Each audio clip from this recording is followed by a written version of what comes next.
এই দেখেন, এই দেখেন উপরে দিয়ে কিন্তু ফাঁকা, ঠিক আছে, উপরে ফাঁকা, নিচে দিয়ে কিন্তু ফাঁকা, মাঝখান দিয়ে কিন্তু গজের সাথে কিন্তু লিন্টেল মিলে গেছে, কিন্তু গাঁথনির সাথে কিন্তু গজ কিন্তু মিলেনি, ঠিক আছে, উপর দিয়ে ফাঁকা, নিচে দিয়ে কিন্তু ফাঁকা। তো এখানে দেখা যাবো এটা মিলাতে গেলে কিন্তু আস্তরের পরিমাণ কিন্তু বেশি করতে হবে, তখন কিন্তু আস্ত কিন্তু একসময় ফাইটা যাব, ঠিক আছে, ওনারা মিলে যে চলে যাবে, কিন্তু আপনি বিল্ডিং এ থাকবেন, আপনার বিল্ডিং এ 20 বছর পরে এই সমস্যাগুলো দেখা যাব। আপনাদেরকে আমি এটাও দেখাইতেছি, এই দেখেন, এটা আমি কি মাপবো, এটা তো চোখ দিয়ে বোঝা যায়। এই দেখেন এখানে কি মারাত্মক অবস্থা দেখেন,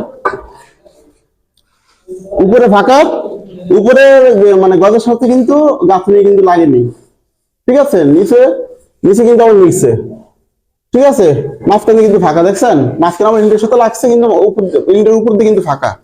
তো দেখা যায় অনেকে 2.5 ফুট বা 3 ফুট পর্যন্ত গাঁথনি ভালো করে, উপরে যে গাঁথনি কিন্তু খারাপ করে ফেলে, আবার দেখা যায় 7 ফুট পর্যন্ত গাঁথনি ভালো করে, হ্যাঁ উপরে গাঁথনিটা কিন্তু আপনার বের করে বিম থেকে বের করে ফেলে বা বিমের ভিতরে ঢুকে ফেলে, মানে নিচের সাথে উপরে গাঁথনি কোনো মিল থাকে না।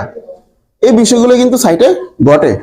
তো আপনাদেরকে আমি কিন্তু এই বিষয়গুলো দেখালাম, দিনের দিয়ে আপনি আরসিসি কাজ চেক দেওয়ালেন, কিন্তু ওই যে ভিতরে যে ইন্টারনাল যে গাঁথনির কাজ এগুলো চেক দিলেন না, ওনার সাথে পরামর্শ করলেন না, এটা কিন্তু মারাত্মক কিন্তু অন্যায়, এতে কিন্তু আপনারই ক্ষতি, এখন ক্ষতি কার হয়েছে? মালিকের।